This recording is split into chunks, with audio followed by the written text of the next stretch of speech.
Shalom jemaat sekalian. Semoga kita semua dalam kondisi yang sehat. Tapi jika kita saat ini kurang sehat pun kita tetap wajib bersyukur kepada Tuhan dan kita berserah kepadanya ya. Dari nats ajakan beribadah, dari Mazmur 149 ayat yang pertama. Haleluya, nyanyikanlah bagi Tuhan nyanyian baru. Pujilah dia dalam jemaah orang saleh. Anak-anak sekolah minggu akan menyanyikan pujian dan kita akan merenungkan setiap perkataan yang dinyanyikan oleh anak-anak kita. Silakan paduan suara anak menyanyikan pujian.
Terima kasih kepada paduan suara anak menyanyikan pujian begitu indah buat kita untuk memulai ibadah. Jemaat sekalian, mari kita bangkit berdiri. Mari saat ini kita juga menyanyikan pujian dan kemuliaan bagi Tuhan. Karena hanya Dia yang layak dipuji, disembah, dan dimuliakan selalu senantiasa di dalam kehidupan kita hari demi hari. Dan kita akan menyembah Dia di dalam keputusan hadirat-Nya. Mari kita naikkan pujian kemenangan terjadi di sini.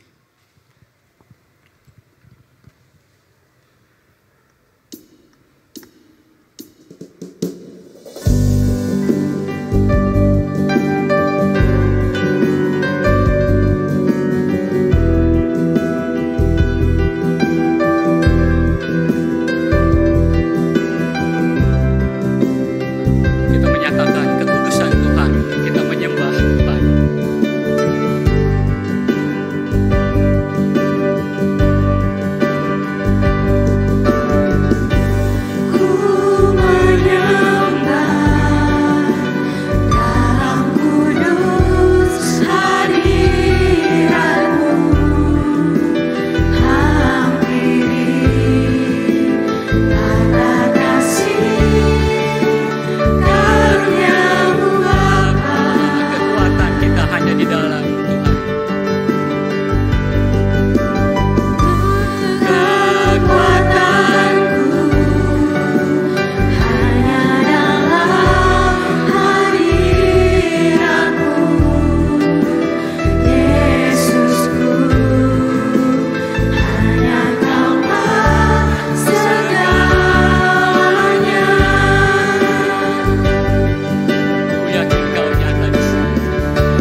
sebelum kita memulai ibadah kita datang kepada Tuhan dengan satu pengakuan bahwa pertolongan kita datangnya hanya dari Tuhan, yang menciptakan langit dan bumi dan yang tetap setia memelihara ciptaannya untuk selama-lamanya. Turunlah atas kita sekalian anugerah dan damai sejahtera dari Allah Bapa dan Tuhan kita Yesus Kristus, serta dalam persekutuan dengan Roh Kudus. Amin. Gloria Patri, Allah Bapa hadir dalam bait suci.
Bapak Ibu Saudara sekalian, kita mungkin sering berdoa yang isinya hanya memohon untuk mendapatkan ini, mendapatkan itu, bisa melakukan ini, bisa melakukan itu.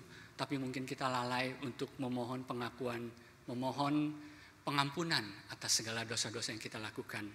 Mari pada saat ini kita ambil waktu untuk menaikkan doa permohonan pengakuan dosa yang akan disampaikan dan dipimpin oleh Ibu Kesia. Kita akan melihat dari ayat nats pengakuan dosa yang berbunyi demikian dari Yesaya 53 ayat 6. Kita sekalian sesat seperti domba. Masing-masing kita mengambil jalannya sendiri. Tetapi Tuhan telah menimpakan kepadanya kejahatan kita sekalian.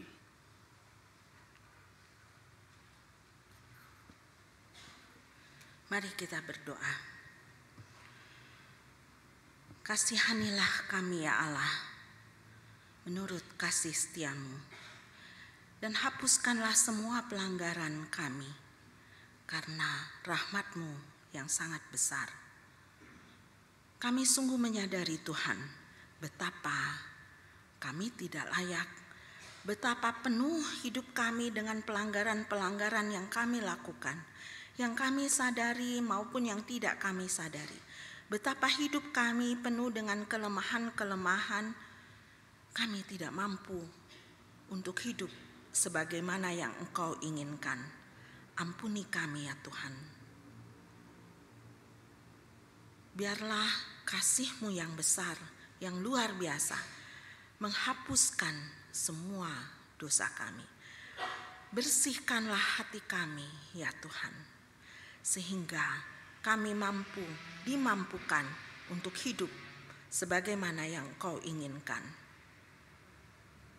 Biarlah Tuhan pada pagi hari ini seluruh diri kami boleh kami arahkan kepadamu, dan kami sungguh terbuka sehingga Roh Kudus-Mu menguasai kami.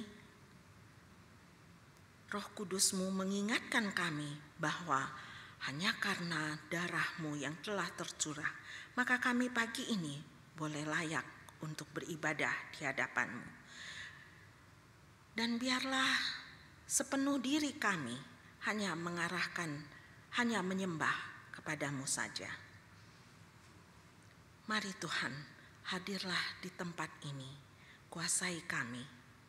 Dalam nama Tuhan Yesus kami berdoa. Amin.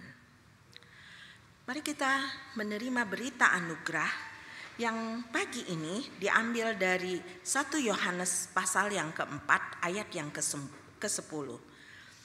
Inilah kasih itu, bukan kita yang telah mengasihi Allah, tetapi Allah yang telah mengasihi kita dan mengutus anaknya sebagai pendamaian bagi dosa-dosa kita. Amin. Jemaat silakan duduk kembali.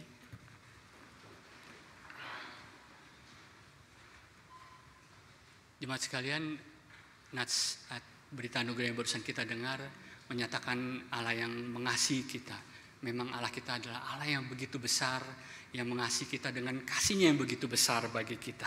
Mari kita meresponinya, kita menyatakan ucapan syukur kita atas kasih yang besar dengan menyanyikan pujian tak terukur besar kasih setia Tuhan di dalam hidup ini.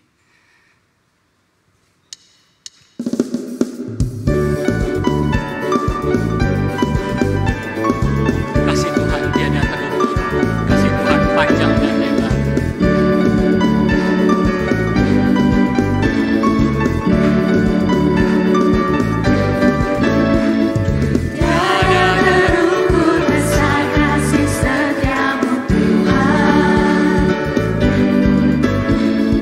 Bye.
saudara sekalian, sebentar lagi penginjil Casey akan menyampaikan pemberitaan firman Tuhan yang bertemakan pengakuan yang menyembuhkan.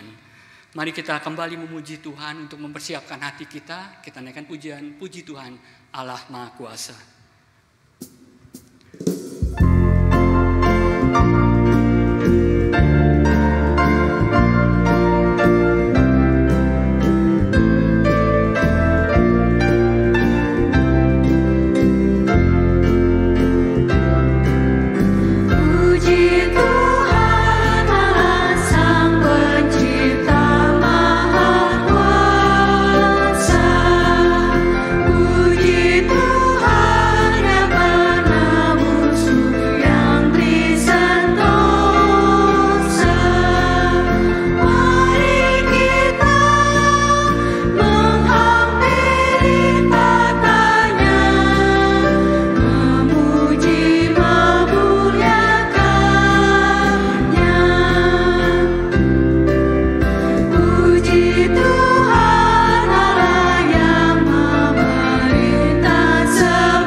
Kasihanilah kami karena seringkali kami tidak mampu untuk mengerti apa yang Kau inginkan.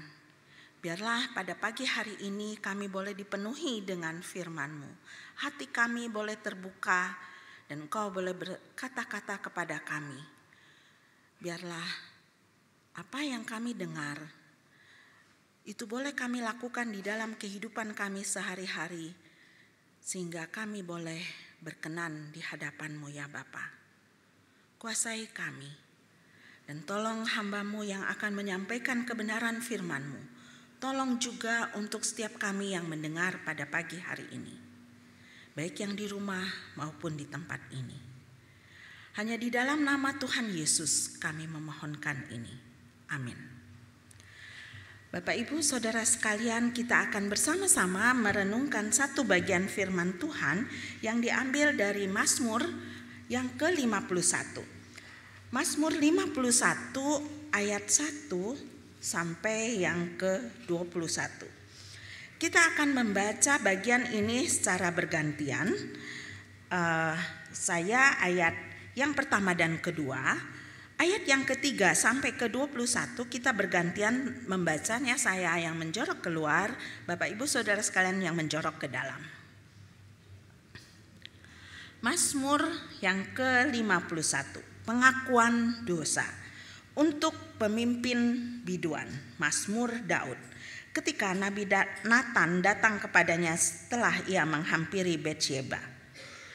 Kasihanilah aku ya Allah menurut kasih setiamu.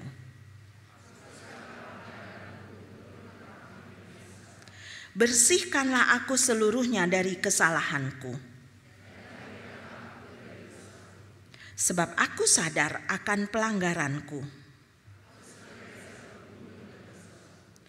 Terhadap engkau sajalah aku telah berdosa.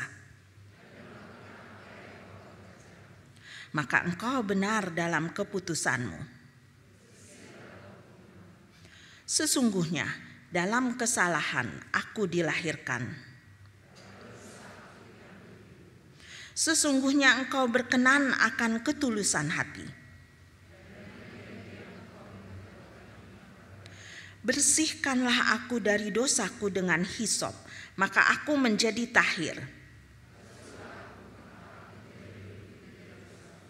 Biarlah aku mendengar kegembiraan dan sukacita. Sembunyikanlah wajahmu terhadap dosaku.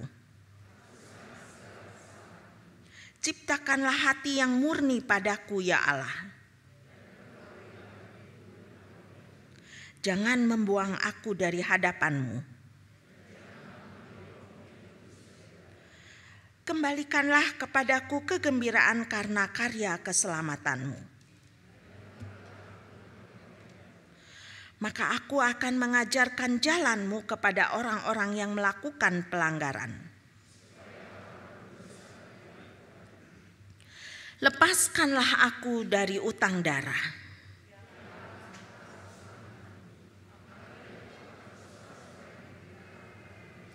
Ya Tuhan, bukalah bibirku, sebab Engkau tidak berkenan kepada korban sembelihan.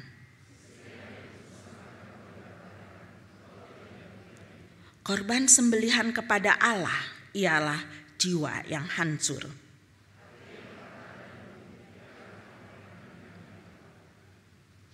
Tunjukkanlah kebaikan kepada Sion menurut kerelaanmu. Maka Engkau akan berkenan pada korban yang layak.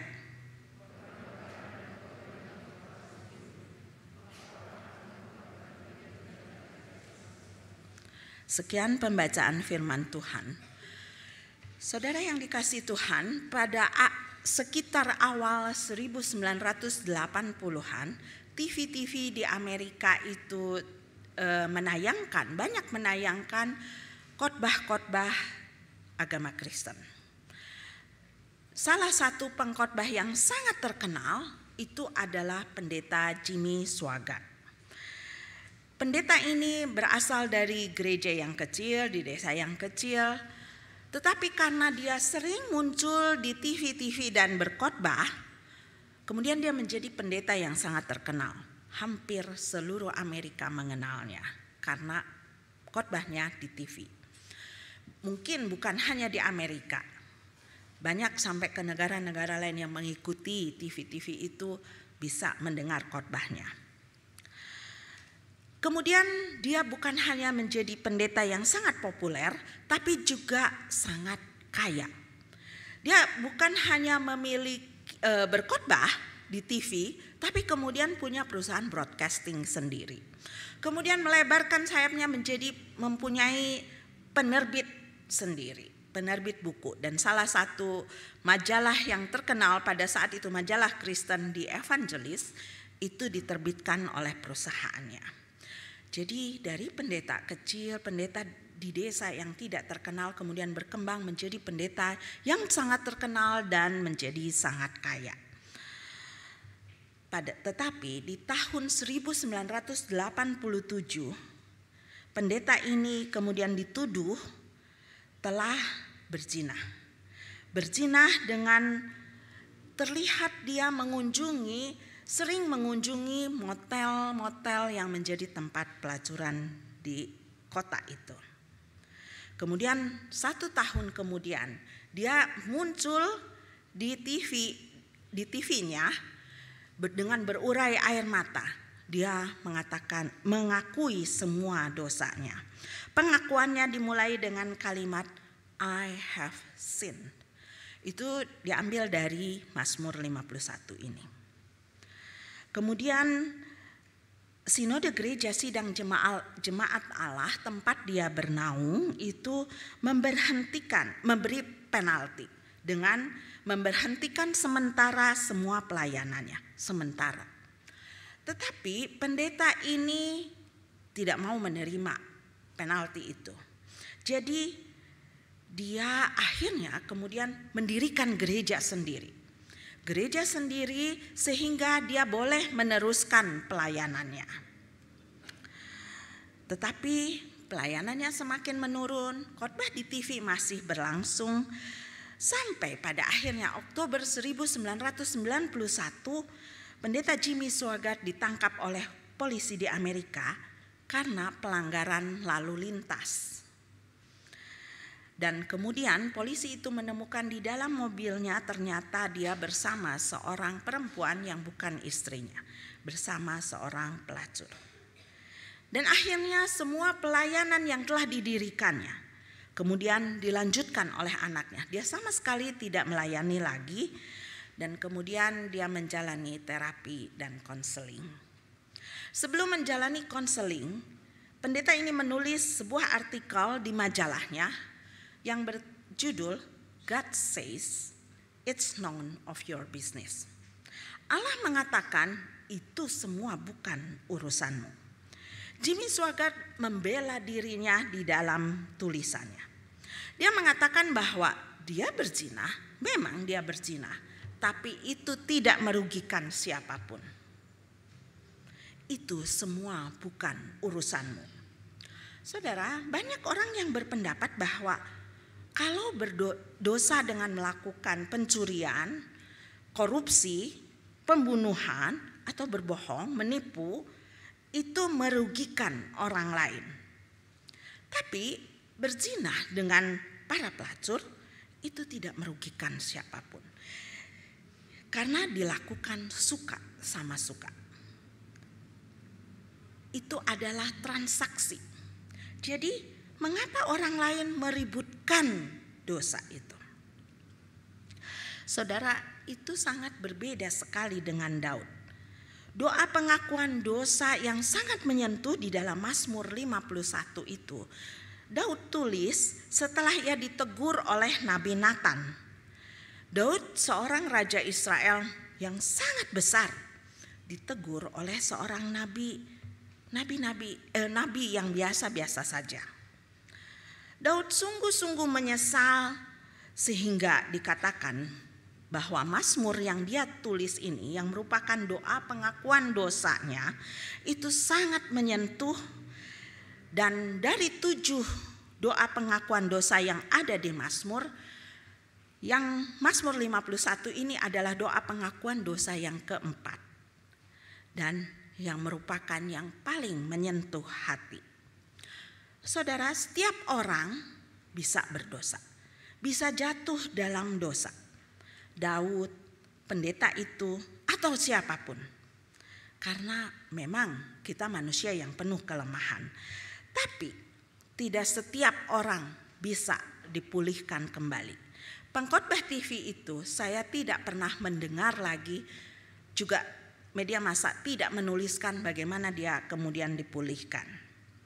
Raja Saul yang raja sebelum Daud jatuh di dalam dosa, tidak taat kepada Allah dengan membakar korban yang bukan seharusnya dia lakukan, tapi dia melakukannya karena tidak sabar menunggu Nabi Samuel. Dia melakukan dosa, tapi tidak terjadi pemulihan bagi dia. Dia tetap dikenang sebagai raja yang jahat, raja yang tidak baik, tidak seperti Daud. Daud jatuh sangat dalam. Tapi sampai saat ini kita masih selalu berpikir bahwa Daud adalah raja yang baik. Kita mengajarkan kepada anak-anak kita bahwa Daud itu seorang raja yang baik. Mengapa demikian? Mengapa Daud bisa tetap menjadi raja? Bahkan di dalam Kisah pasal 13, Alkitab mencatat bahwa Daud adalah seorang yang berkenan di hati Allah, the man after God's heart. Orang yang selalu ada di dalam hati Allah. Padahal Daud bukan baik-baik amat, Daud bukan orang yang sempurna. Daud pernah membunuh, pernah berzina.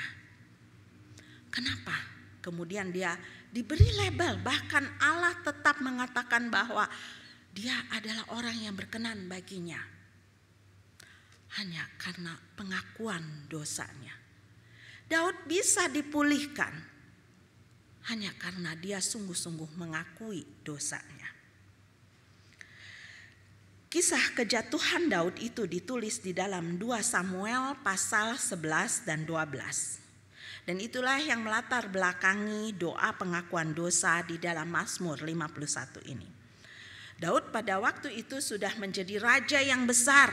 Dia sudah menaklukkan raja-raja di sekitarnya dan Israel bisa memperluas kerajaannya. Menjadi kerajaan yang cukup dihormati pada saat itu. Satu kali semua panglimanya, semua tentaranya sedang berperang dan Daud hanya diam di istananya. Kemudian Daud satu sore jalan-jalan di istana di atas sotoh istananya. Kemudian dia melihat Batsyeba yang sedang mandi. Daud tahu bahwa Batsyeba itu sudah punya suami. Tetapi dia sangat tergoda. Dan kemudian dia memanggil Batsyeba datang ke istananya. Dan akhirnya dia menghampiri Batsyeba. Kemudian Batsyeba hamil. Daud mulai panik. Sebab nanti sebentar lagi perzinahannya akan diketahui. Ataupun kalau Batsyeba tutup mulut, tidak mengatakan kepada siapapun dia berzina dengan siapa, Batsyeba akan dihukum mati. Itulah hukumannya. Lalu kemudian Daud berpikir bagaimana caranya supaya semua dosanya bisa tertutupi. Dia menyusun strategi. Pertama, dia panggil Uria, suami Batsyeba, untuk pulang. Sebagai tentara yang baik, dia boleh pulang. Tapi ternyata harapan Daud supaya Uria, suami Batsyeba itu kemudian pulang dan menghampiri Batsyeba tidak terjadi karena Uria tentara yang baik. Dia malah tidur di depan istana Daud. Strateginya gagal. Kemudian Daud menyusun kembali strategi lain supaya dosanya tertutupi. Dia menulis surat kepada Yoab, panglima tentaranya di garis depan, dengan mengatakan, tempatkanlah Uria di garis depan dan jangan lindungi. Supaya apa? Supaya Uria terbunuh. Dan memang itu yang terjadi. Uria terbunuh. Tindakan Daud ini membuat Tuhan sangat marah. Daud sudah berzina, kemudian membunuh suaminya. Mungkin pada saat itu kebiasaan raja-raja di sekitar Israel, perbuatan Daud itu bisa saja dianggap biasa-biasa saja. Raja bisa melakukan apa saja sesuai dengan kehendak hatinya. Bisa membunuh semena-mena, bisa melakukan apapun yang dia inginkan. Itu raja-raja di sekitarnya. Karena raja sangat berkuasa. Raja dianggap keturunan dari dewa, dari Allah yang mereka sembah. Sehingga boleh berbuat apa saja.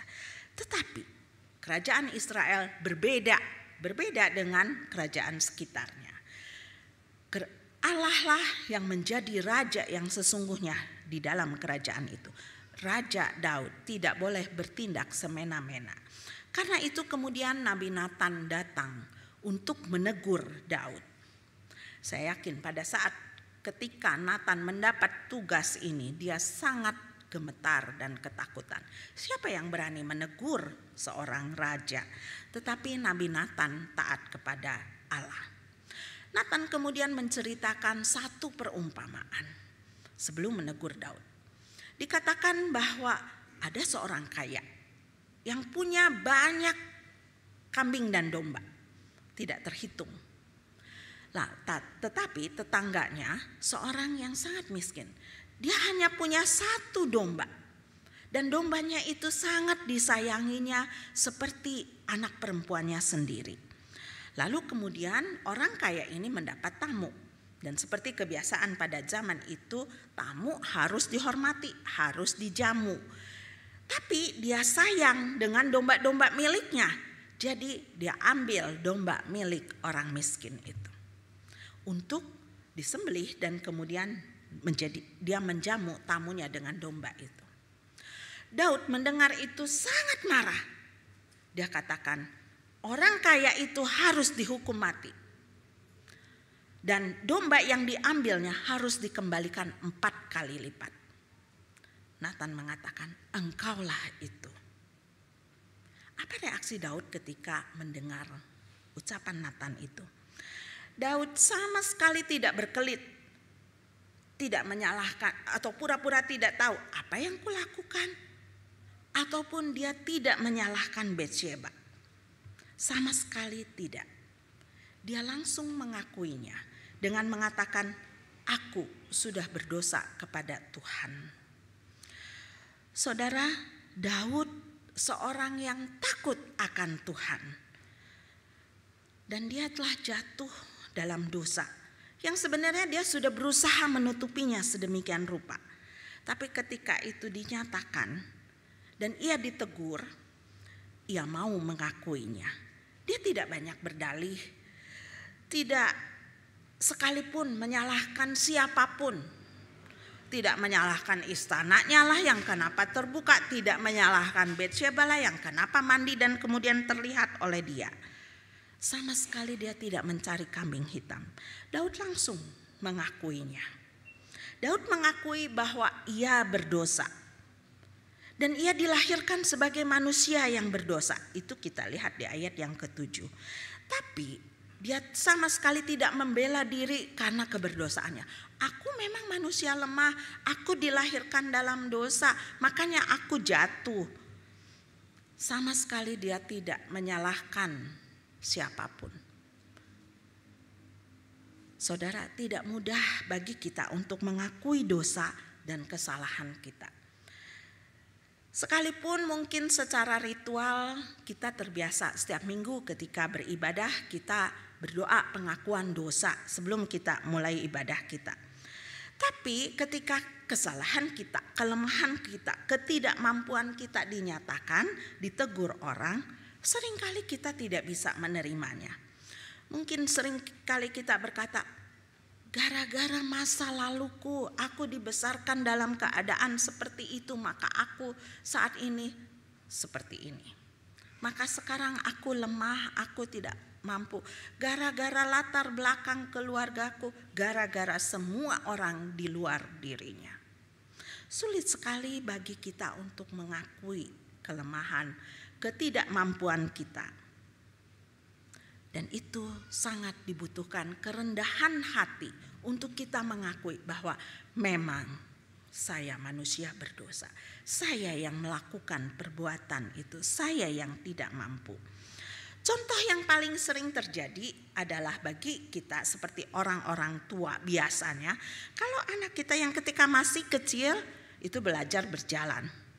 Belajar berjalan tentu dia tidak mampu berjalan dengan tegap, menghindari segala rintangan yang ada di depannya. Biasanya seringkali dia harus jatuh bangun. Anak kecil yang baru belajar berjalan. Lalu kalau dia terjatuh, terantuk ke meja misalnya, terus kemudian anak itu nangis sekencang-kencangnya, apa yang kita lakukan sebagai orang tua untuk menghibur anak itu atau supaya anak itu diam segera tidak nangis lagi? Apa yang biasa kita katakan? Aduh dek, kasihan kamu jatuh ya, mejanya nakal ya, lantainya jahat ya sama kamu. Kita berusaha menenangkan anak kita dengan menyalahkan semua yang ada di sekelilingnya. Itu yang kita ajarkan kepada anak-anak kita. Karena kita memang tidak mau mengakui kelemahan kita. Kita tidak mengajarkan, iya kamu kan masih belajar berjalan. Jadi kakimu masih lemah. Jadi wajar kalau jatuh. Mungkin anak kecil tidak akan mampu mengerti hal itu. Tetapi upaya kita menghiburnya adalah dengan menyalahkan semuanya. Karena memang pola pikir kita seperti itu. Kalau kita salah, kita cari-cari. Apa penyebabnya? Siapa ini yang menyebabkan semua ini? sulit sekali melihat bahwa memang kita lemah, kita yang berdosa, kita yang melakukan perbuatan salah itu. Tidak demikian seperti Daud. Ketika ditegur dan dinyatakan kesalahannya, ia langsung menyadarinya. Itu semua dosa dia. Dia memang sudah berdosa dari sejak awal, dari sejak kandungan. Ia adalah manusia berdosa karena kedua orang tuanya adalah manusia berdosa. Karena Adam dan Hawa berdosa, maka semua manusia berdosa. Ia menyadari itu, tetapi sama sekali ia tidak menyalahkan hal itu. Daud menyadari keberadaan dirinya, betapa lemahnya dia, betapa dia ternyata bisa berlaku keji hanya karena mau menutupi dosanya. Maka ia mengakui dosanya itu. Selain itu, Daud juga sangat-sangat rendah hati. Pengakuan dosa yang sungguh-sungguh selalu didasari dengan kesadaran diri. Saya ini bagaimana? Saya ini begitu lemah di dalam hal itu, sehingga saya berdosa. Dan kerendahan hati untuk mau mengakuinya. Saya katakan itu perlu kerendahan hati, karena biasanya kalau kita mengakui kesalahan kita, itu artinya kita sering berpikir kita ini lebih rendah dari yang lain, sehingga kita tidak mau disalahkan, sulit mengakui bahwa kita ini salah, karena kita tidak mau lebih rendah dari orang lain. Kita ini lebih lemah dari orang lain, itu yang ada di pikiran kita, sehingga kita tidak bisa mengakuinya. Siapa sih yang mau mengakui bahwa saya ini lebih jelek dari orang lain, lebih rendah? Orang lain mampu mengatasi semua itu, tapi saya tidak mampu. Sulit bagi setiap orang untuk mengakui itu. Tetapi Daud begitu rendah hati. Dia seorang raja yang besar, kemampuan berperangnya, kemampuan mengelola negara itu tidak ada yang menyangkalinya. Tetapi dia mau mengakui kesalahannya. Dia rendah hati. Saudara, kalau kita perhatikan di dalam pengakuan dosa Daud ini, menarik sekali karena Daud menuliskan di dalam bentuk puisi. Daud menggunakan 3 kata untuk istilah dosa. Itu ada di ayat yang ke-3 sampai ke-5. Kasihanilah aku ya Tuhan menurut kasih setiamu, hapuskanlah pelanggaranku. Dosa di situ Daud menuliskannya dengan pelanggaran. Lalu yang kedua, bersihkanlah aku seluruhnya dari kesalahanku. Kesalahan itu menunjukkan dosa juga. Lalu dan dari dosaku tahirkanlah aku. Pelanggaran, kesalahan, dosa. Di dalam bahasa Inggris itu ada pelanggaran itu diterjemahkan sebagai transgression, kesalahan iniquity, dan dosa itu sin. Di dalam Alkitab di PL maupun PB, 3 kata ini selalu dipakai secara bergantian untuk menunjukkan dosa. Dosa itu menunjukkan perbuatan salah, pelanggaran-pelanggaran. Tapi juga dosa itu berarti kelemahan, ketidakmampuan mengikuti standar Allah. Karena kita manusia lemah. Itu adalah dosa. Dan dosa juga menunjukkan bahwa kita sudah meleset atau tidak lagi tepat sasaran dari tujuan Allah menciptakan kita. Keberadaan kita sejak dari awal sudah tidak sesuai lagi dengan tujuan Allah menciptakan manusia. Daud menggunakan 3 istilah itu. Dan Daud juga menunjukkan 3 istilah untuk menggambarkan kasih Allah, yaitu mercy, unfailing love, compassion. Itu semua ada di ayat yang ketiga. Kasihanilah aku ya Allah, itu have mercy on me. Menurut kasih setiamu. Kasih setia di situ memakai kata unfailing love. Kasih yang terus menerus, yang tidak ada akhir. Hapuskanlah pelanggaranku menurut rahmatmu yang besar. Menurut compassion dari Allah. Daud memakai 3 kata ini juga secara bergantian untuk menunjukkan kasih Allah. Dalam bahasa aslinya, dalam bahasa Ibrani, kasih ini sebenarnya berasal dari kata hesed. Hesed dan rahim. Rahim itu yang kemudian menjadi kata yang diterjemahkan sebagai womb, rahim dari seorang perempuan. Kasih Allah sungguh luar biasa.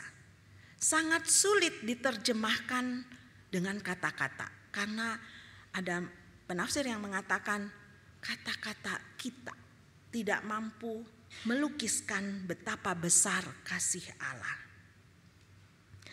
Daud sungguh menyadari bahwa karena dosanya seharusnya dia dan Betsheba itu dihukum mati. Tapi hanya karena kasih Allah, belas kasihan Allah saja, maka dia luput dari hukuman itu, dari hukuman mati itu. Bukan karena Daud berprestasi, bukan karena Daud seorang yang cukup baik, bukan karena Daud seorang raja yang besar, bukan karena persembahan Daud yang begitu besar, bukan. Hanya karena belas kasihan Allah, hanya karena kemurahan Allah saja, maka dia diluputkan dari hukuman mati. Karena darah Kristus yang rela mati di atas kayu salib maka dosa Daud, dosa kita semua dihapuskan. Kita dilepaskan dari hukuman mati. Maka dari itu kalimat pertama dari doa pengakuan dosa Daud ini adalah kasihanilah aku ya Allah. Hanya karena belas kasihan Allah saja, maka dosa kita, semua dosa kita bisa dihapuskan. Dianggap tidak ada. Dosa yang tadinya begitu merah seperti kirmisi menjadi putih seperti salju hanya karena belas kasihan Allah. Saudara, sekalipun Allah berbelas kasihan kepada kita, kepada Daud, bukan berarti kemudian Daud bebas, tidak dihukum sama sekali. Daud tetap menerima akibat dari dosanya. Ada 4 konsekuensi dari dosa Daud. Ketika Daud mengatakan bahwa orang kaya itu harus mengembalikan domba yang diambilnya dari orang miskin itu 4 kali lipat, maka kemudian Daud menerima 4 konsekuensi dosanya. Dia akan mengalami pedang di antara keluarganya. Malapetaka bagi dirinya yang disebabkan oleh keluarganya. Kita tahu, kita ingat cerita bagaimana kisah hidup Daud selanjutnya. Di antara anak-anaknya terjadi bunuh-membunuh. Kemudian dia pun harus melarikan diri. Hanya karena anaknya mengejar-ngejar dia. Karena anaknya ingin tahtanya. Kemudian di depan matanya sendiri istri-istrinya diambil orang lain. Anaknya dari Betsheba pun akan mati. Bagaimana reaksi Daud ketika Nathan mengatakan hal ini? Hukuman yang akan dia terima. Daud hanya mengatakan, aku telah berdosa kepada Tuhan. 1 Samuel 12 ayat yang ke-13. Daud sama sekali tidak berkelit, tidak menawar kepada Allah. Dia katakan, aku sudah berdosa kepada Tuhan. Dan Daud kemudian juga menyadari bahwa setelah dia menerima hukuman dosa ini, bukan berarti kemudian Daud menjadi kebal, tidak akan berdosa lagi. Dia sadar dia akan tetap bisa kemungkinan berbuat dosa lagi. Karena pada dasarnya dia adalah manusia yang dilahirkan dalam dosa. Maka kemudian dia mengajukan 3 permohonan. Ada 3 permohonan Daud. Setelah dia menyadari menerima konsekuensi itu. Di ayat yang ke-12, jadikanlah hatiku tahir dan perbaharuilah batinku dengan roh yang teguh. Beri aku hati yang baru. Janganlah membuang aku dari hadapanmu dan janganlah mengambil rohmu yang kudus daripadaku. Biarlah roh kudus terus menerus menyertai aku. Itu di ayat yang ke-13. Kemudian ayat yang ke-14. Bangkitkanlah kembali padaku kegirangan karena selamat yang daripadamu. Dan lengkapilah aku dengan roh yang rela. Daud memohon ini. Memohonkan 3 permohonan ini. Ini menunjukkan Daud betul-betul seorang ahli puisi ya. Dia menuliskan dosanya di dalam 3 bentuk kata yang berbeda. Kasih Allah pun dia nyatakan di dalam 3 kata yang berbeda. Dan permohonannya pun dituliskannya di dalam 3 permohonan. Daud memohon supaya Allah mengampuni semua dosanya dengan belas kasihan yang luar biasa. Dan memberikannya hati yang baru. Roh Kudus yang diam terus-menerus di hati yang baru itu. Dan sukacita karena keselamatannya pun tidak akan hilang. Daud tidak meminta keselamatan dari Allah terus-menerus. Dia tahu bahwa setelah Allah menyelamatkan dia, itu 1 kali untuk selamanya. Tetapi yang akan hilang ketika dia berdosa, berbuat dosa lagi adalah sukacita. Sukacita karena perbuatan dosanya itu akan hilang. Karena itu dia mohon supaya Tuhan memberikan kembali selain hati yang baru, Roh Kudus yang terus-menerus menguasai hatinya, juga sukacita akan keselamatannya. Itu sebenarnya menunjukkan bahwa Daud selalu menyadari kelemahan dirinya. Karena itu dia bergantung sepenuhnya kepada Tuhan. Dengan hati yang baru, dengan Roh Kudus yang selalu menyertai, maka dia akan mendapatkan sukacita terus-menerus. Tuhan akan menolongnya sehingga dia tidak terus-menerus melakukan perbuatan dosa. Saudara, orang yang sudah diselamatkan oleh Allah tidak akan senang untuk terus-menerus melakukan perbuatan dosa itu. Karena itulah Daud memohonkan hal ini. Lalu yang terakhir, Daud sebagai pemimpin Israel, dia sangat menyadari bahwa kalau dia berbuat dosa, melakukan perbuatan pelanggaran-pelanggaran kepada Allah, itu bukan hanya berdampak bagi keluarganya saja. Memang tadi Tuhan menghukum, sepertinya hukuman Tuhan itu buat dia dan keluarganya. Tetapi Daud juga menyadari bahwa itu akan berdampak bagi bangsanya. Peperangan yang terjadi antara keluarganya, antara dia dengan anaknya, itu membuat bangsanya terpecah.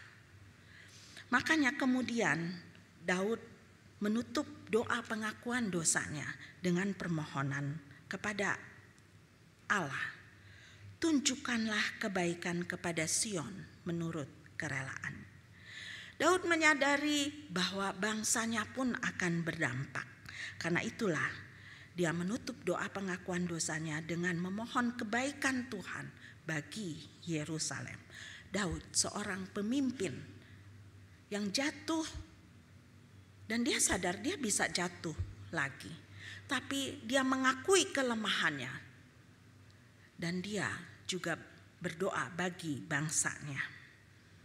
Saudara, mengakui bahwa kita manusia berdosa dan telah melakukan pelanggaran itu memerlukan kesadaran diri. Kesadaran diri yang penuh awareness. Lalu kerendahan hati. Hati yang begitu rendah. Yang mau mengakui semua kelemahannya. Itulah pengakuan dosa yang sesungguhnya. Dan pengakuan dosa itu akan menghasilkan pertobatan yang sesungguhnya. Pertobatan yang terus-menerus. Dan kemudian kehidupannya dipulihkan. Pemulihan yang sesungguhnya dapat terjadi kalau kita mengakui dosa kita dengan penuh kesadaran diri dan kerendahan hati. Daud, seorang raja yang besar, mampu merendahkan hatinya dan mengakui dosanya. Bagaimana dengan kita?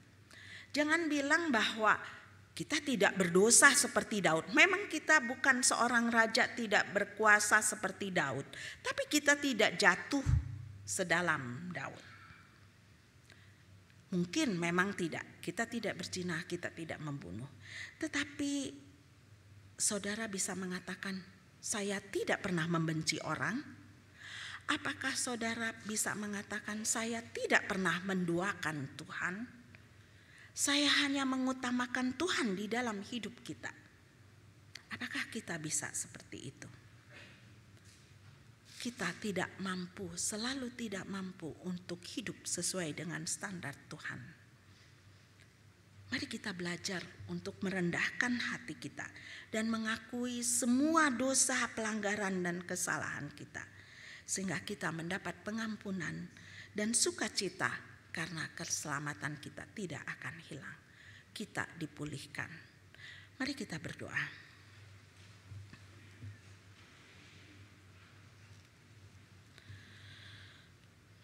Bapa di surga, kami manusia lemah, penuh dengan kelemahan. Sekalipun mungkin kami tidak melakukan pelanggaran-pelanggaran yang begitu mengerikan. Tetapi hati kami selalu menginginkan hal lain di luar Engkau. Hati kami lebih tertarik kepada hal-hal lain di luar Engkau. Ampuni kami ya Tuhan. Dan mampukan kami untuk hidup sesuai selalu dengan standar-Mu. Dan biarlah kami boleh selalu menyadari keberadaan diri kami. Dan dengan rendah hati mau mengakui kelemahan-kelemahan kami. Tolong kami ya Tuhan. Tolong setiap jemaat-Mu. Dalam nama Tuhan Yesus kami berdoa. Amin. Saya serahkan kembali.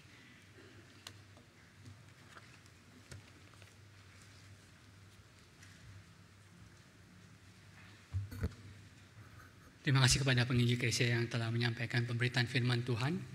Mari kita bangkit berdiri dan bersama-sama dengan gereja di segala abad dan di segala tempat kita mengaku pengakuan iman rasuli kita yang berbunyi demikian.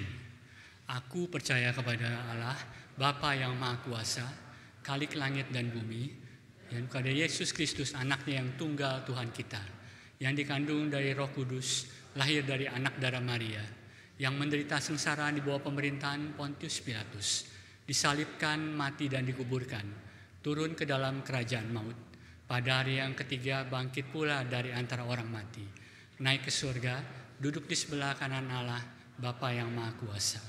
Dan dari sana ia akan datang untuk menghakimi orang yang hidup dan yang mati. Aku percaya kepada Roh Kudus, gereja yang kudus dan am, persekutuan orang kudus, pengampunan dosa, kebangkitan tubuh dan hidup yang kekal. Amin. Dipersilakan duduk kembali.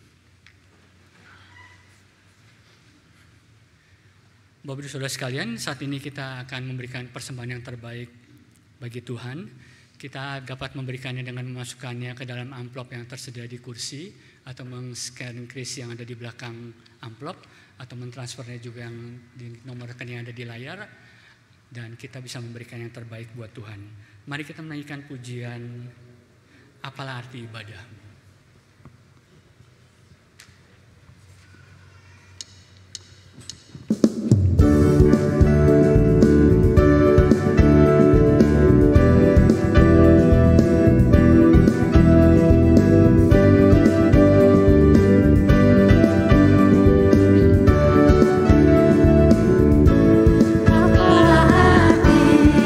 Ibadahmu kepada Tuhan.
Ya Tuhan, kami mengucap syukur atas segala berkat dan kasih-Mu yang selalu Engkau limpahkan berlimpah bagi dalam hidup kami ya Tuhan.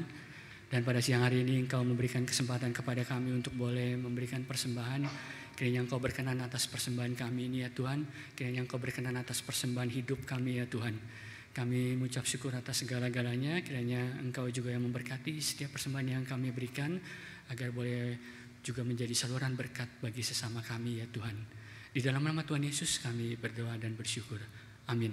Kita akan melanjutkan dengan doa syafaat kita. Kita berdoa membuka suara bersama. Kita berdoa supaya lebih banyak lagi jemaat Hosana yang tergerak hatinya untuk bergabung sebagai pelayan ibadah sesuai dengan talenta yang dimiliki. Mari kita buka suara berdoa bersama. Ya Tuhan, kami datang hadirat-Mu Tuhan, kami mengucap syukur kami boleh beribadah di gereja ini, dan kami rindu Tuhan untuk setiap jemaat boleh juga rindu untuk melayani-Mu ya Tuhan. Dan kiranya lebih banyak lagi saudara-saudari kami yang rindu untuk melayani-Mu Tuhan, rindu untuk boleh melayani sesama ya Tuhan, dan menjadikan hidup kami semua ini sebagai saluran berkat-Mu Tuhan, dan boleh berkenan di hadapan-Mu Tuhan, dan boleh hidup ini kami juga boleh menyenangkan hati-Mu Tuhan, dan senantiasa memuliakan nama-Mu di dalam setiap kehidupan kami ya Tuhan. Di dalam nama-Mu kami berdoa, kami berserah. Amin. Doksologi.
Masing-masing, dan terimalah berkat Tuhan.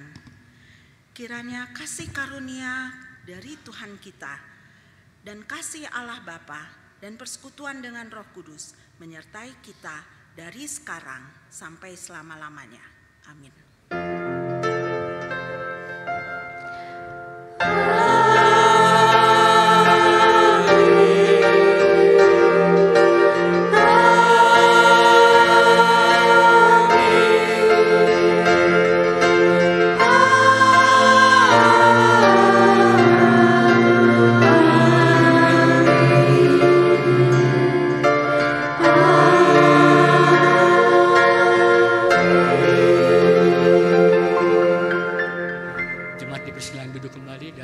Sebelum dibacakan warta.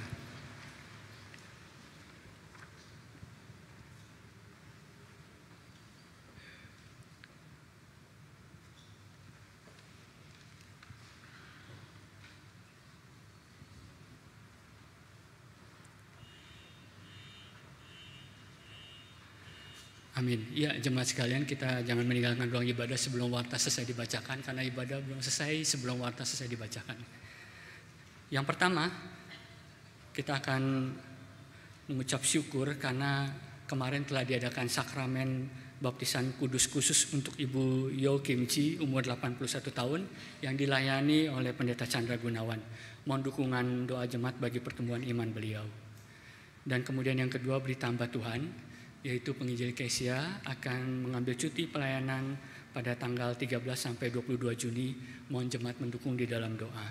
Kemudian STUJK akan mengadakan pelajaran yang baru yaitu PIK 1 dengan tema Doktrin Kristus dan Karya Penebusan oleh Pendeta Christian Sulistyo THD pada hari Kamis yaitu tanggal 15, 22 Juni dan 6 dan 13 Juli jam 7 hanya melalui online, Zoom, dan YouTube.